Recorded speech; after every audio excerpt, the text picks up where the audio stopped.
gugatan perbuatan melawan hukum atau Ondra Himitidak di Pengadilan Negeri Jakarta Selatan. Aku di sini tuh lagi ngebayangin perasaannya si Reza, lagi ngebayangin posisinya dia, ya kan. Kayaknya ada aku lihat di mataku ini dia lagi duduk termenung, menyesal karena sudah menggugat Nikita Mirzani duluan, karena sudah melaporkan Nikita Mirzani dengan pasal pemerasan lah, pengancaman lah. Aturannya kemarin tuh dia itu mungkin ya dia bilang dalam hatinya ini, aturannya aku tuh kemarin tuh nggak usah aku ganggu Nikita Mirzani gitu kan. Toh juga kemarin kerjasama itu kan sama-sama menguntungkan. Kalau seandainya gua tidak mendengar Markus itu dan buzzer itu gitu kan, mungkin aku tuh nggak akan sedalam ini masuk ke lumpur ini gitu. Mungkin pikirannya dia ya, penyesalannya dia saat ini ya kan. Karena apa coba? Ya otomatis menyesal lah dia kan orang sibuk. Ya, dia kan dokter yang pastilah nanganin pasien gitu kan, pastilah sibuk sama produk-produknya, pastilah sibuk sama cari uang bagaimana biar produknya habis gitu kan, pastilah sibuk sama life-nya ya kan.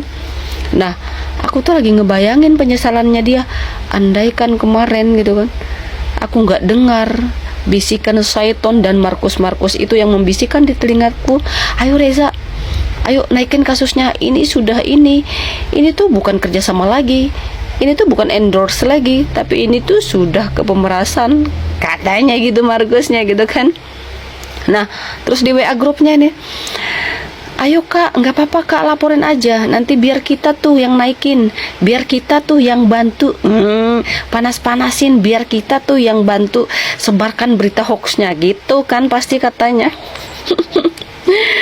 Kau salah lawan Reza, kau salah lawan sayang. Sekarang tuh kan ada aja kau digugat ya kan.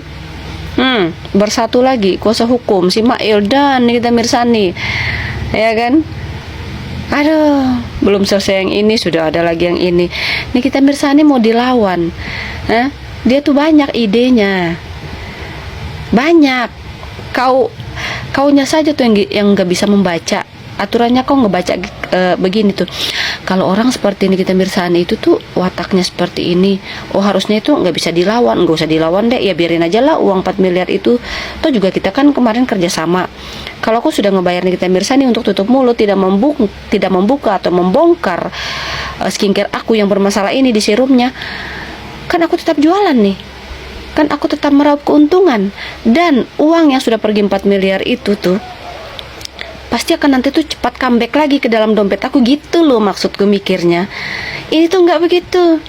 Setelah ada Markus bilang jangan Reza, itu tuh sudah pemerasan, itu bukan kerjasama, itu bukan endorse, itu udah laporin aja, nanti kita minta itu ganti ruginya gitu pastinya ya kan.